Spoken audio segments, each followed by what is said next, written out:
Hi.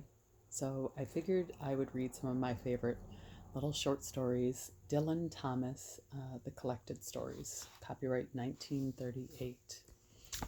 After the fair. The fair was over. The lights in the coconut stalls were put out, and the wooden horses stood still in the darkness, waiting for the music and the hum of the machines that would set them trotting forward.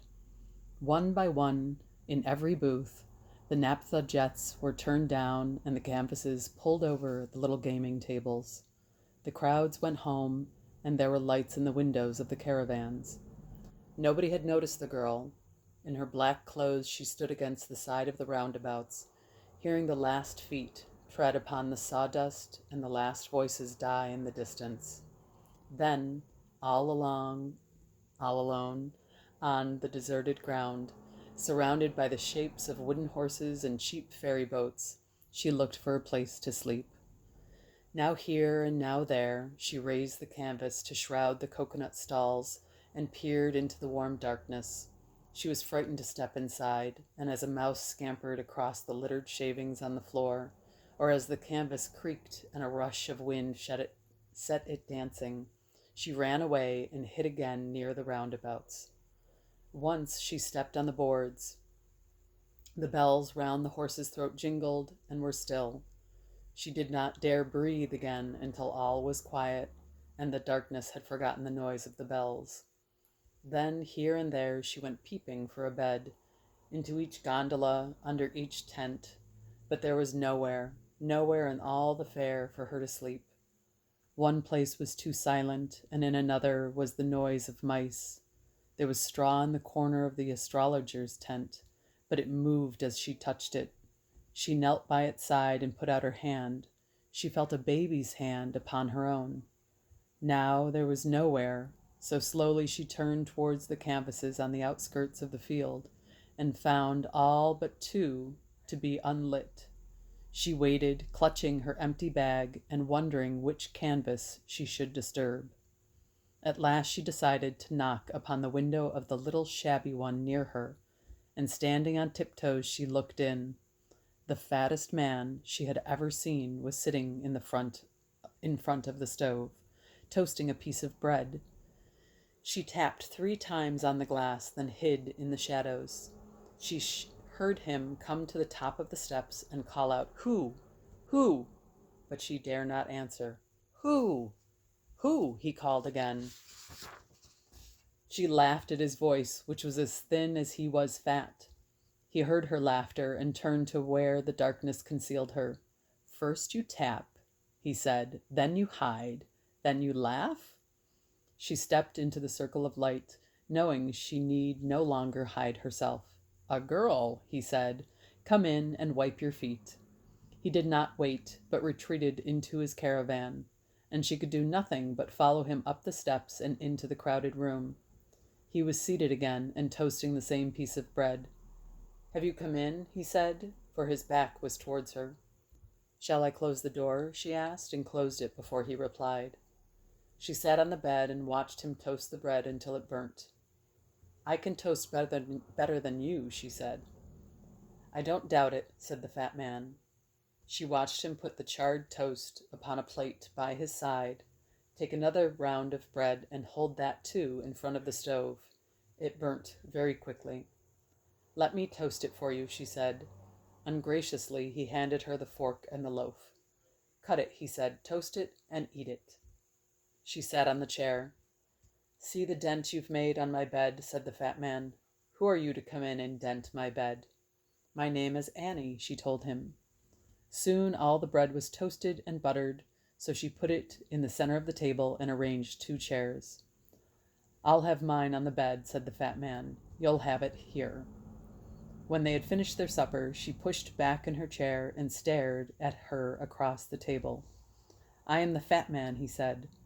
"My home is Treorchy. The fortune teller next door is Aberdare. I am nothing to do with the fair," she said. "I am Cardiff." "There's a town," agreed the fat man. He asked her why she had come away. "Money," said Annie. Then he told her about the fair and the places he had been to and the people he had met. He told her his age and his weight and the names of his brothers, and what he would call his son. He showed her a picture of Boston Harbor and the photograph of his mother who lifted weights. He told her how summer looked in Ireland. "I've always been a fat man," he said, "and now I'm the fat man. There's nobody to touch me for fatness." He told her of a heat wave in Sicily and of the Mediterranean Sea. She told him of the baby in the astrologer's tent.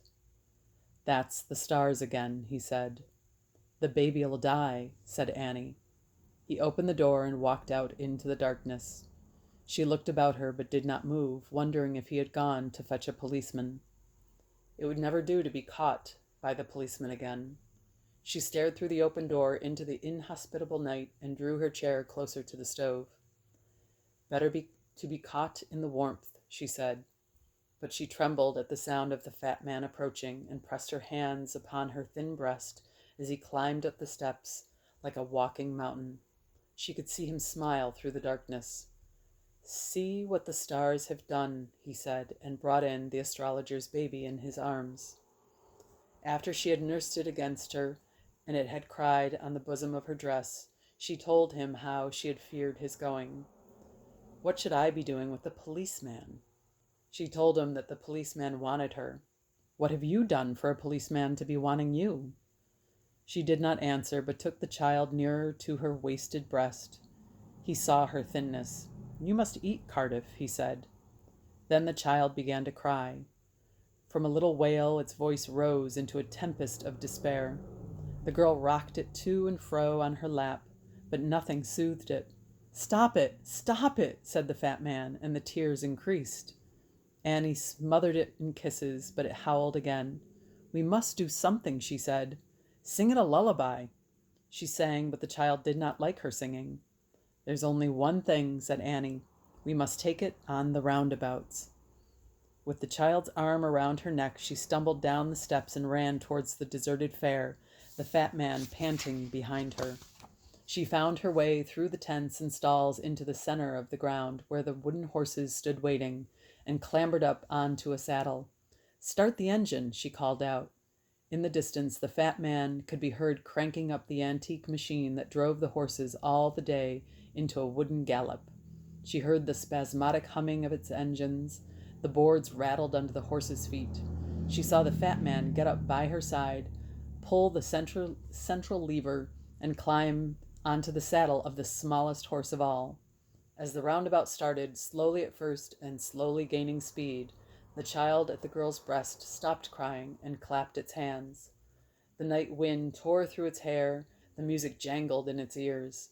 Round and round the wooden horses sped, drowning the cries of the wind with the beating of their hooves. And so the men from the caravans found them, the fat man and the girl in black with a baby in her arms, racing round and round on their mechanical steeds to the ever-increasing music of the organ.